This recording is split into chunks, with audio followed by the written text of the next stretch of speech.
Welcome acolytes. Today I am reacting to What If All game series looked like their original sprites by the Harry Gold Show. Now, I don't know the guy, a first timer, don't know what to expect, and thank you to Shadowmaster for giving me this link. And yeah, I really hope that this will be, because this is an interesting thematic that I actually personally have acolytes.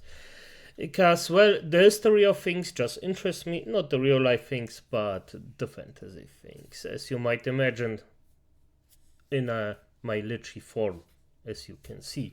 But let's just see what they have to show, and let's start.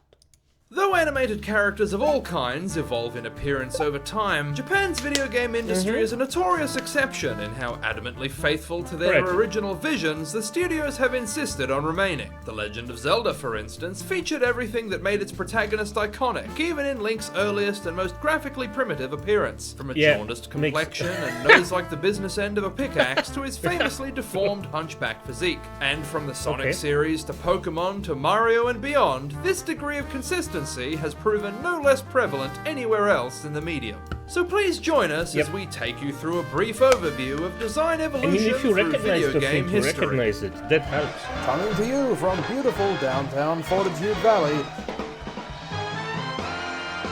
it's the Harry Gold Show, with your host, Harry Gold. Good evening, ladies and gentlemen, and welcome to the program. I hope you'll enjoy this presentation.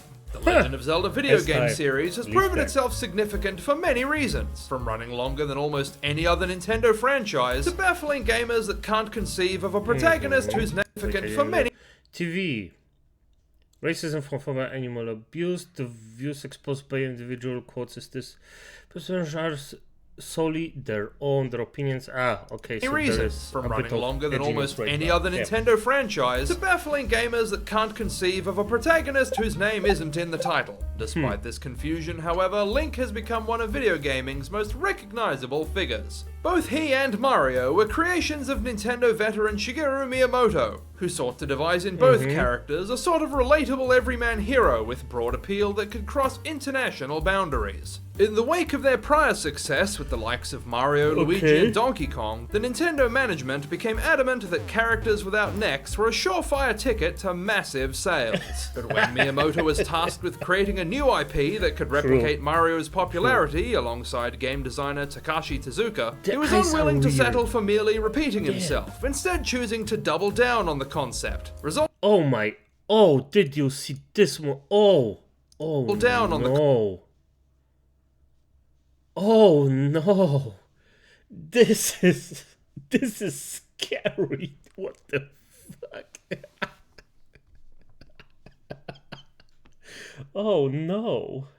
The concept, resulting in Link not only having no neck to speak of, but also a distinctly hunched back as well. Though the higher-ups at Nintendo were hesitant to stray too far from what they believed to be a winning formula, Tezuka also believed it was important to clearly differentiate the projects wherever possible. As such, once they decided to contrast the urban setting of Donkey Kong and Mario Bros. With a more nature-based fantasy realm for their newest project, Miyamoto decided it would only make sense to create a protagonist that he believed fans could see themselves in, which proved to be quite influential in designing Link's iconically unique physique. In fact, finding ways to build on Mario's design DNA while simultaneously contrasting their appearances then became a primary focus for the duo. If you'd like to see more on the Mario series design evolution specifically, we've covered that in detail in a previous documentary, link on screen and in the description. While both characters shared in possession of a comically oversized nose, Mario's rounded and knobbly proboscis was distinguished from Link's long pointed one, looking nearly as hazardous as his sword. Both also sport signature sideburns and a mullet, but the portly plumber's striking navy blue locks were easily differentiated from Link's tamer gravy-coloured mop.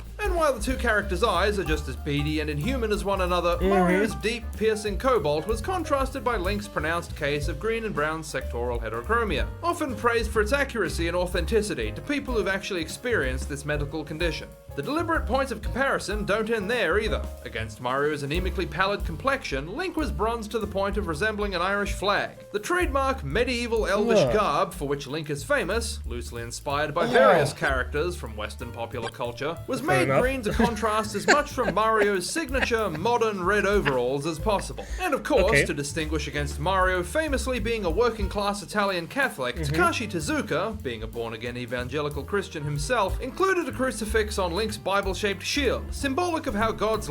Okay, I really should read this. Tascada, Fate is very important to him, so we thought it was important that we pretend to be respectful of that he was around. Light protects us all. The shield also served a secondary purpose. Fair enough. While Miyamoto deliberately wanted Link to be somewhat androgynous so that any player could more easily project him or herself onto the game, Tezuka hoped the Christian symbolism would reassure players... Okay, acolytes, nobody would wanna actually project themselves in this. Come on. Would reasure players like, this that is regardless modern of his audience appearance, Link is still type definitely of not gay. freaks outburst. Oh, homosexuality is an abomination. What the freak? Oh. Okay, maybe I shouldn't read those. Oh. Okay. Okay, they have some hard stuff. Okay, fair enough. By the way, I personally do not care about it. Let me in peace, I will let you in peace. Simple as that. But damn! Those guys think On that different. subject, the next most well-known character to come from this franchise is the hero's love interest and eponymous serial rescuee, Princess Zelda. Like Link, she's a stumpy dwarven goblin creature with spray-tan coloured skin. Though Zelda's similarly auburn hair and This beady is whiteless acceptable. eyes are cankle length and gleaming black like those of a mature termite, respectively. Oh. To differentiate from the protagonist's no. outfit, Miyamoto and Tezuka came back full circle, No, I'm not adorning reading her those. in a lively Mario If you want to read those, stop it, read those, because after the last one, acolytes, oof. coloured red dress, decked out with everything you'd expect of a princess's wardrobe, from billowing bustles to puffy sleeves to a tiara shaped like a gold-plated bar of soap. She is also completely nasally unencumbered, which makes for a peculiar contrast against Link's own distinctly railway spike-esque silhouette. Later the same year, Nintendo introduced another figure to its pantheon of long-running characters, the Metroid series heroine, remember bounty those? hunter Samus Aran. She has a good deal in common with Link. Not only did both debut in 1986, get mistaken for the opposite sex regularly, and have people get their name wrong for 40 years, but Samus was also an early example of Nintendo's anti-neck mandate. In fact, after Link also proved popular in his own right, Nintendo drew the only logical conclusion. And by the way, Protagonists without if I necks are the remember- secret to success, and the only way forward in purpose. If I remember correctly, the anti-neck thing wasn't because it was something that the artist actually wanted to do. It was more of a necessary step to spare some pixels. Because in those days, acolytes, if you're probably younger than most of the games presented right here, right now. But at the end of the day, a few pixels extra were a lot of work. And if they could cut it off, well, fair enough. Then they will do it. Perpetuity. As such, despite Samus's ketchup and mustard coloured power suit having considerably scrawnier proportions than any of the aforementioned Nintendo mainstays, along with a thigh gap you could drive a motorhome through, designer Hiroji Kiyotake made sure to give her a giant head with absolutely no neck whatsoever. This same game would also introduce the series' most persistent villain, the alien dragon Ridley. Named, of course, for the famous English ophthalmologist Sir Harold Ridley, he has become one of the most recognizable villains in all of Nintendo's games library. Being merely one of the first game's bosses, this character design was able to skirt Nintendo's rules about necks. In fact, its height is about 1/3 throat, with a chinless jaw that hinges right onto its esophagus, like a Skex's Pez dispenser. Inspired by the most iconically disturbing alien of the 1970s, gonzo, co-director Masao Yamamoto decided to make Ridley a bald-headed, grimace-coloured monstrosity with a distinctly flaccid snout. Meanwhile, its famous three-jointed limbs with bulbous knees were added based on designer Yoshio Sakamoto's own childhood experiences playing by the pond near his home, as Ridley reminded him of the small reptiles whose legs he would break for fun. Despite the saying that purple and green should never be seen unless there's something in between, Ridley's dotted all over with a vivid shade of chartreuse, from its distended alien eyes and sparsely placed teeth to the skin of its wings and that one gross little extra spike growing out of its tail like alien acne. One other amusing incident of note is that due to translation issues which were commonplace at the time, a suggestion from Nintendo of America that Ridley would be more imposing if it looked a few feet taller resulted in the significantly taller feet we know Ridley for today.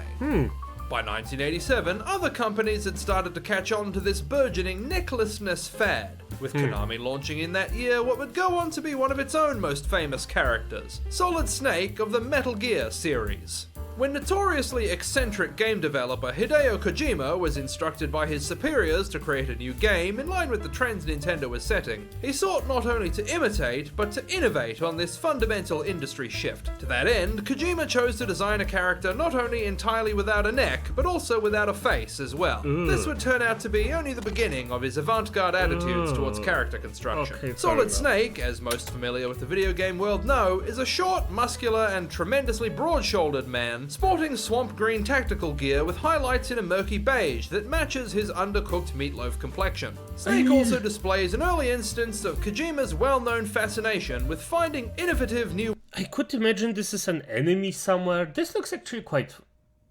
astoundingly fine for me, at least, Acolyte. ways to combine complex geopolitical commentary on war and the military with as many plunging necklines as humanly possible.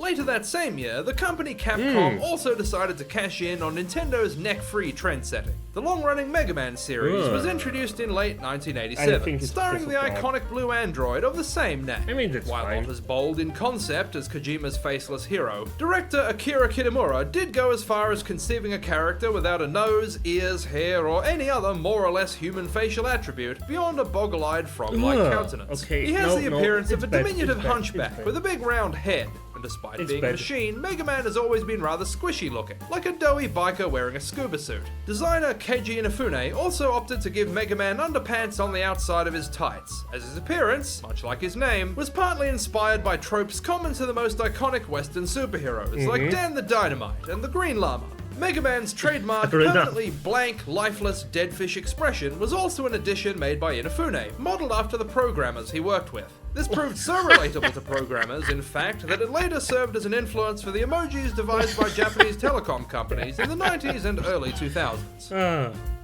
Fast forward a few years, and 1991 sees the release of one of video gaming's most famous creations ever, Sega's new mascot, Sonic the Hedgehog. A decade after Nintendo debuted Mario and his necklace nemesis Donkey Kong, truncated spinal columns had effectively become the industry standard and stood unquestioned as a key feature of effective video game design. That's fine. Sonic was no exception, with co-creator Yuji Naka ensuring this was part of his Definitively not creepier than the fan art, let's call it iconic like design. A point of great pride for Nintendo during their console manufacturing rivalry with Sega, seeing as it was Sonic who had to bend to the quantity of neck set by Mario and not the other way around. Otherwise, Sonic is mostly recognizable for his slightly purplish blue hue, dinky little body with small hands, and the angry expression he's been wearing for the last 3 decades straight. Naka saw the gloves in particular as a great victory for his design team, finally finding a unique design idea that Mario had not already taken. Not long after, a love interest was added to the series in the form of Amy Rose. Looking out at other popular damsels in distress in the video game world, like Mario's Princess Peach and Link's Princess Zelda, designer Naoto Oshima noted that no one had done a predominantly pink girl character yet, and as such took it upon himself to corner the market. Much like Sonic, Amy bears about as much resemblance to a real hedgehog as a typical hedge does to an actual hog. In addition to the same kind of dorsal fins Sonic has in spades, she also has a tuft of what we can only hope is hair on her forehead, and not some kind of hideous two-pronged growth. Amy is perhaps best recognized by her garish choice of lime green tube top and frilly yellow skirt, alongside a pair of gigantic pink tennis shoes. Contrasting Sonic's unerring scowl, Amy was instead given permanently sad-looking eyes to imply vulnerability and make her sympathetic to the audience despite her uncontrollable obsessive lust. The antagonist of the series, inspired by Narca's intense dislike for the 26th President of the United States, Teddy Roosevelt, is the villainous Ivo Robotnik, aka Dr. Eggman. In a deliberate act of subversive political satire, the mustachioed villain with soulless, glassy blue eyes was made to imprison animals to further his industrial schemes. Precisely the inverse of what Roosevelt, a renowned conservationist, would have wanted. The character's signature rotund red body with two buttons, alongside the aforementioned triple-pronged mustache and a pair of white gloves, was also a means of designer Oshima subtly venting his growing frustration with the Sega management insisting that all of his work keep following Mario's neck-free principles of design. Game designer Satoshi Tajiri, inspired by his passion for dogfighting and a childhood hobby of pelting apples at the local wildlife, conceived of a game in which one could throw a ball to catch and then battle collectible creatures. As a result, in 1996, the world was introduced to the mascot of what would eventually become the most lucrative multimedia franchise on Earth, Pikachu, from the series Pokemon. As it was designed to be the face of the series, ensuring it had no neck was, unsurprisingly, a key directive that designer Ken Sugimori was required to follow by Nintendo's producers. This is what eventually led to the chubby little rabbit-eared cat made of marshmallow that is now so beloved around the world. Pikachu, like all of its collectible brethren, is almost completely monochromatic, which is, of course, what the Mon in Pokemon is short for. Tajiri insisted that the monsters in his new series all needed skin and fur in primarily muted tones. It was long asserted by him that this was to discourage people from simply picking their favorite colored Pokemon, and instead encourage audiences to give all the different creatures a go. However, it has more recently come out that this is something the director made up, because in actuality he just hated Sugimori's color choices but didn't want to hurt his feelings.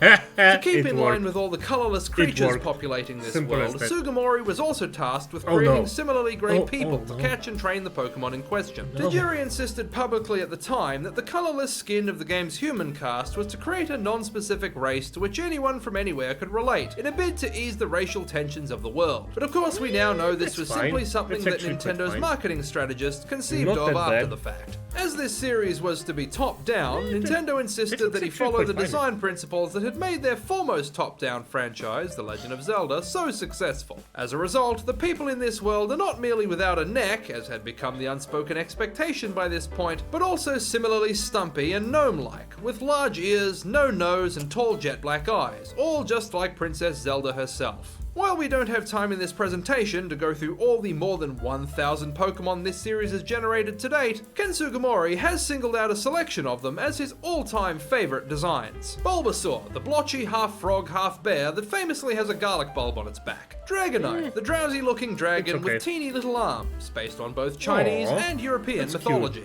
Charmeleon, an aggressive velociraptor with a tail fin that was inspired by Nintendo's other famous reptiles, the head of Yoshi and Ridley's huge feet. Ekans, the giant bright white earthworm with a gaping maw and a poisonous scorpion tail. Geodude, a cute little pouty rock monster with a bumpy head and thin wimpy arms. Machop, the peculiar frog-like dinosaur with one huge arm for chopping, just as its name suggests. Mew, so named for the cat noises you'd expect even from a strangely distended fetus-esque feline like this one. Vulpix, the bouffant-wearing fox monster with an uneven array of tails and an oddly hourglass-type figure. And Wigglytuff, a googly-eyed, noseless rabbit with a white belly and hair like a dollop of toothpaste. Not that different. Of course, inspired by Pokemon's success, Bandai Namco decided to create their own series about collecting and evolving magical grayscale monsters, so much so that they too used an abbreviated form of monochrome in their title. This, of course, was Digimon, which debuted with a line of Tamagotchi-esque virtual pets in 1997. That game introduced this particular anxious little chicken-winged homunculus, which has since become perhaps the most iconic creature of the franchise, in no small part thanks to the fact that it simply does not have a neck. And thus, with the era of the 3D model becoming the standard shortly after, our retrospective on the design consistency from early video game graphics to now reaches its conclusion. I hope you found this to be both interesting and informative. And if you'd like to see more of our documentaries on video game characters, consider checking out our deep dive on the history of The Legend of Zelda's most popular mainstay, Morshu. Or, if you'd prefer something more Mario-centric, consider taking a look at our design. He made a mistake. I cannot click on the links here, Origins video on Waluigi. but it's okay. Fair enough, I guess. But I'm gonna be... What? There's still a good chunk of the video. Oh, wait. Let's play a game. I'll draw someone famous, then 3 people that guess who it is in the comments will get a shout out in the next... Ah, okay, good, fair enough. This is like a game that he does at the end. That's fine. Actually, this video was freaking awesome. I'm gonna be honest. Like, this was very interesting, and this abomination. Oh, the poor thing just shoot it. But as it is, Acolytes give this guy actually a like and a sub. I am quite interested into looking his stuff up in the future. But as it is, have a nice day.